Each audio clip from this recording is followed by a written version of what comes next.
Halo semuanya, selamat datang di podcast 23 SI 1. Nah, hari ini kami akan membahas topik yang sangat menarik dan kontroversial nih, mengenai apakah aborsi boleh dilakukan atau tidak. Nah, sebelum kita memulai ke inti pembahasan, alangkah baiknya jika saya memperkenalkan diri saya terlebih dahulu. Halo semuanya, nama saya Angelina Vela, dan tentunya saya tidak sendirian dong hari ini. Saya ditemani oleh dua teman kesis saya nih. Saya Enal. Saya Talia Ardiani. Dan kita akan memulai dengan definisi aborsi. Nah, setelah di research nih di internet, ternyata aborsi itu adalah tindakan pengguguran kandungan untuk mengakhiri kehamilan. Langsung saja nih, menurut Salia, apakah aborsi boleh dilakukan atau tidak nih? Kalau menurut saya sih tergantung dari kasusnya ya. Misalnya seperti yang kita tahu, faktor utama dari aborsi yang merupakan hasil dari seks bebas. Nah, dari kata seks bebasnya ini kan sebenarnya sudah salah dan tidak diperbolehkan ya. Apalagi berakhir dengan kehamilan bahkan aborsi. Jadi dengan kasus ini saya sangat tidak setuju sih. Karena saya menganggap bahwa mereka merupakan manusia yang tidak dapat bertanggung jawab atas perbuatan mereka. Dan bagi saya ini juga termasuk dalam kasus pembunuhan. Nah, tapi mungkin masih ada kasus-kasus lainnya yang dapat menyebabkan seseorang melakukan aborsi. Kalau menurut pandangan Ellen gimana? Jadi kalau menurut saya ya, saya bisa ambil dari kasus kehamilan akibat dari pemerkosaan. Seperti yang dibilang Salia tadi, melakukan aborsi seperti melakukan pembunuhan terhadap anak sendiri. Tetapi di kasus ini menurut saya, jika korban tahu yang mengandung anak dari pelaku, tentu saja ia akan merasa depresi dan trauma, nggak sih?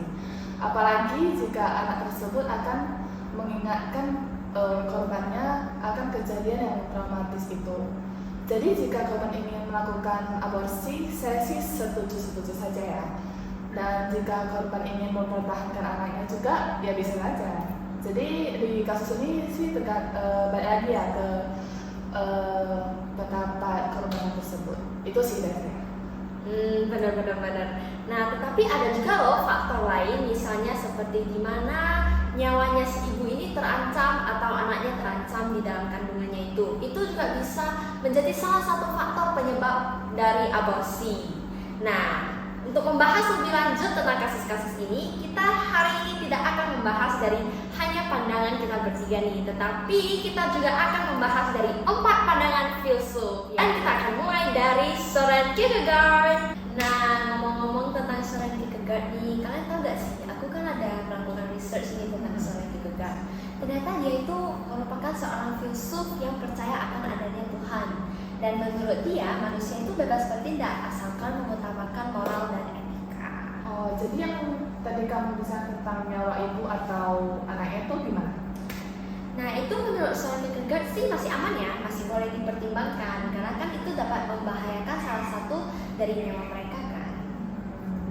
Jadi kalau dari kasus yang saya tadi yang seks bebas, Nah, kalau seks bebas, dikarenakan Søren Kierkegaard itu menurut saya kan dia itu seorang filsuf yang percaya akan adanya Tuhan. Jadi menurut Tuhan, seks bebas sendiri saja itu sudah melanggar dari aturan yang Tuhan buat, kayak itu mungkin merupakan dosa. Jadi jika terjadinya seks bebas itu Udah sangat tidak bermoral sih. iya, udah sangat tidak bermoral. Jadi tergantung pada orangnya sendiri sih, mereka mau tanggung jawab atas apa yang mereka perbuat kah atau gimana. Jadi itu sudah termasuk dalam dosa sih menurut saya. Jadi jika mereka melakukan aborsi, ya tetap salah, tetap dosa gitu.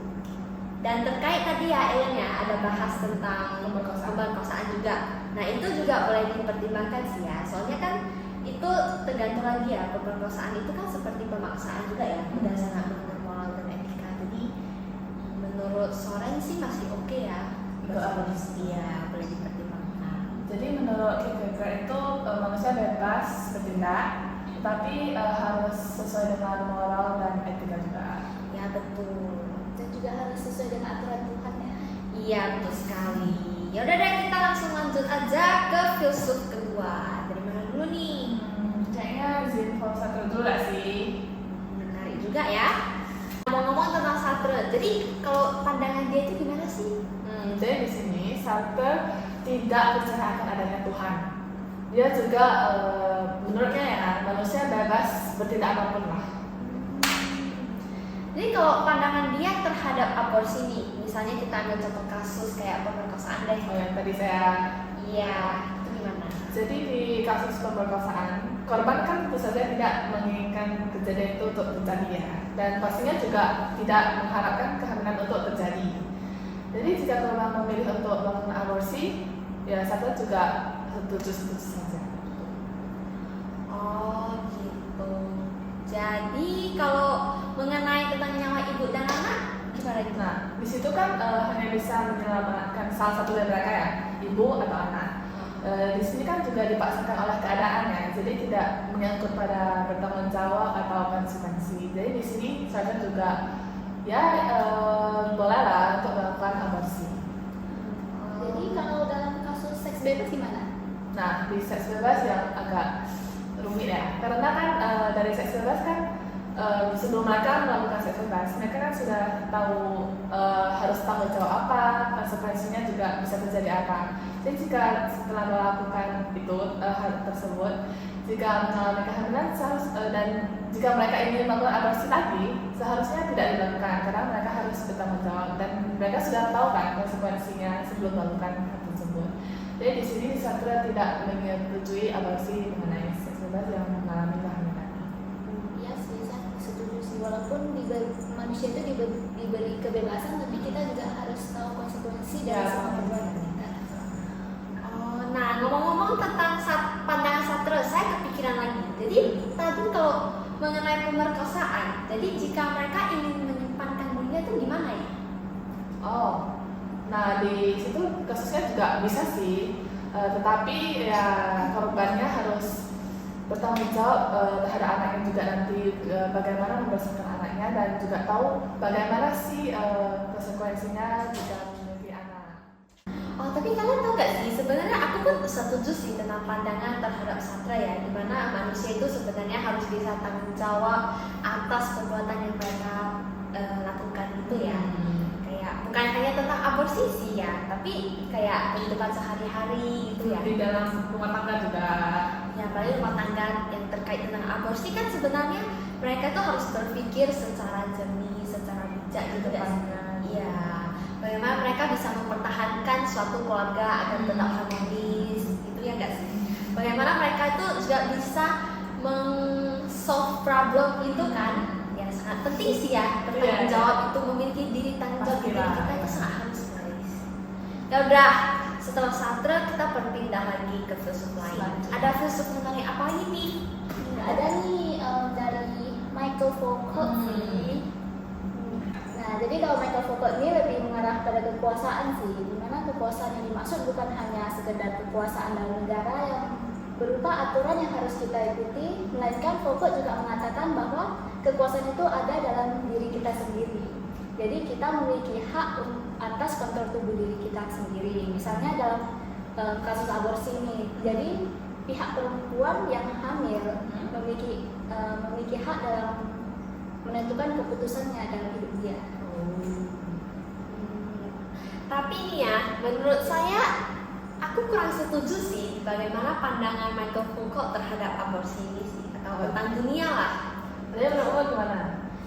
Ya memang sih saya setuju dengan bagaimana dia memandang bahwa manusia itu harus memiliki pengetahuan yang luas agar mereka bisa menentukan apa yang baik dan apa yang tidak baik untuk kehidupan mereka. Cuman kan kalau misalnya di kehidupan ini kita tidak memiliki peraturan misalnya, tidak memiliki hukum. Iya, tidak memiliki hukum, peraturan, saya rasa sih tidak bisa ya. Apalagi berkaitan dengan aborsi-aborsi ini, pasti sebagai filsuf aja mereka bisa memiliki pandangan yang berbeda ya. Apalagi sebagai kita manusia biasa gitu. Apalagi dalam seks bebas lah, dalam mungkin pemerkosaan. Kalau dalam menurut agama kan sebenarnya seks bebas tidak diperbolehkan.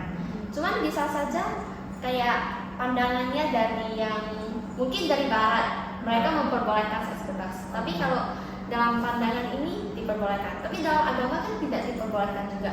Jadi manusia bisa tahu ini dari mana? Ya seharusnya sih dari hukum, adanya hukum di mungkin di Indonesia atau di luar negeri. hadirnya agama sebenarnya itu sangat penting sih menurut saya. Nah, jadi intinya setiap orang pasti memiliki pandangannya sendiri. Iya. Ya betul sekali. Baik lagi pasti setiap orang memiliki pendapat sendiri, pandangan sendiri. Jadi ya terserah kita mau percaya ini atau ini. Tapi akhirnya tentu saja harus ada hukum lah, agama untuk mengarahkan kita nggak sih? Iya, setidaknya kita sebagai manusia itu memilih panduan dalam hidup lah, dari agama, dari hukum, tergantung orang masing-masing lah. Gimana? Nah, jadi selain dari Michael Foucault, ada juga filsuf yang sangat menentang aborsi ya, yaitu Martin Heidegger. Jadi Martin Heidegger ini sangat menentang yang namanya aborsi. Nah, karena Martin Heidegger juga memusatkan perhatiannya pada eksistensi manusia. Iya sih, sebenarnya pandangan Martin Heidegger itu lebih bagaimana kita sebagai manusia itu bisa menghargai suatu kehidupan mau sekecil apapun itu sih, bagaimana mereka bisa dihargai gitu sih. Jadi menurut Martin, setiap makhluk hidup yang terbentuk ya pasti memiliki pokoknya mereka memberi hak untuk tetap lahir dan menjalani hidup setelah lahir. Ya cuman sebenarnya menurut saya sih setiap filsuf itu kan memiliki pandangan yang berbeda-beda ya. Seperti Martin Heidegger menurut saya ada positif dan negatifnya sih. Kayak kita ambil contoh kasus saya tadi mengenai kayak nyawa ibu dan anak yang terancam ya. Sebenarnya itu kembali lagi ke diri masing-masing bagaimana kita ingin mengatasi masalah hal tersebut. Kalau untuk kasus lain mungkin seperti yang saya pandangannya gimana? Kalau untuk kasus seks bebas ya sebenarnya saya tidak setuju sih untuk melakukan aborsi karena dalam pandangan siapapun, mau dalam pandangan Tuhan, pandangan masyarakat itu kan merupakan hal yang tidak boleh dilakukan. Terus yang tentang tadi pemerkosaan ya, kan yang salah itu tetap pelakunya ya. Pastinya korban tidak menginginkan hal ini untuk terjadi. Jadi ya saya juga setuju jika korban ingin melakukan aborsi. Ya sih, saya sangat setuju dengan pendapat mereka berdua ini. Terus tentang terkait seks bebas ini sebenarnya hal yang sangat menarik untuk kita bahaskan sih. Apalagi sebenarnya menurut saya sebagai manusia itu kan kita seharusnya memiliki agama, memiliki peraturan bagaimana kita bisa menjalankan kehidupan Untuk ya benar. Ya betul sekali. Jadi kayak seks bebas sendiri kan sudah salah kan, apalagi di mata Tuhan itu sudah sangat salah. Jadi jika mereka terlanjur melakukan, sebenarnya tidak ada salahnya bagi perempuannya atau mungkin kedua belah pihak maupun dari cowok atau cewek untuk terus mempertahankan kehamilan tersebut sih, karena saya yakin bahwa sebenarnya kalau kita sendiri memiliki hati yang baik untuk mempertahankan kehamilan tersebut, Tuhan pasti akan memberikan kita jalan yang lebih benar, lebih baik, gitu nggak sih? Ya mungkin rezeki yang lebih lah. Karena kita telah mempertahankan anak itu. Juga bertanggung jawab ya Karena sayang Tuhan pasti ada mata bagaimana Dia melihat kita memiliki hati yang baik untuk mengasihi anak tersebut, ya kan? Kita tidak bisa tahu sih. Jadi yang penting menurut saya sih kita harus memiliki agama, memiliki peraturan agar kita memiliki seseorang yang bisa menuntun kita ke jalan yang benar. Iya, betul sekali. Ya, jadi kembali lagi kepada filsuf-filsuf bagaimana cara mereka memiliki pandangan yang berbeda sih ya. Apalagi kita sebagai manusia ini aja bisa memiliki pro dan kontra terhadap filsuf-filsuf yang ada kan. Jadi setiap filsuf aja pun bisa memiliki pandangan yang berbeda gitu ya. Ya, jadi di sini juga tidak ada yang benar dan tidak ada yang salah. Tergantung cara kita memandang hal tersebut. Ya sih, dan juga saya yakin sih apalagi dalam perkembangan teknologi zaman sekarang yang sangat maju ini, kita sebagai manusia bisa mempelajari banyak hal ya, bukan hanya dari sekolah, bahkan dari kampus, tapi juga internet sebenarnya bisa memberi banyak informasi yang ada ya. Ya seperti TikTok, Instagram, YouTube, Twitter, sosial media tersebut pasti dapat memberikan informasi yang sangat bermanfaat ya bagi kami, dan juga bisa memperluas pengetahuan kami dan menerapkan di kehidupan sehari-hari. Ya, jadi sekarang menurut saya sih manusia hanya perlu bagaimana cara mereka memanfaatkan perkembangan teknologi yang ada, ya kan? Dan bagaimana mereka menggunakan atau memecahkan suatu masalah itu dengan pintar dan bijaksana sih ya. Betul. Wah, gila sih. Udah selesai nih.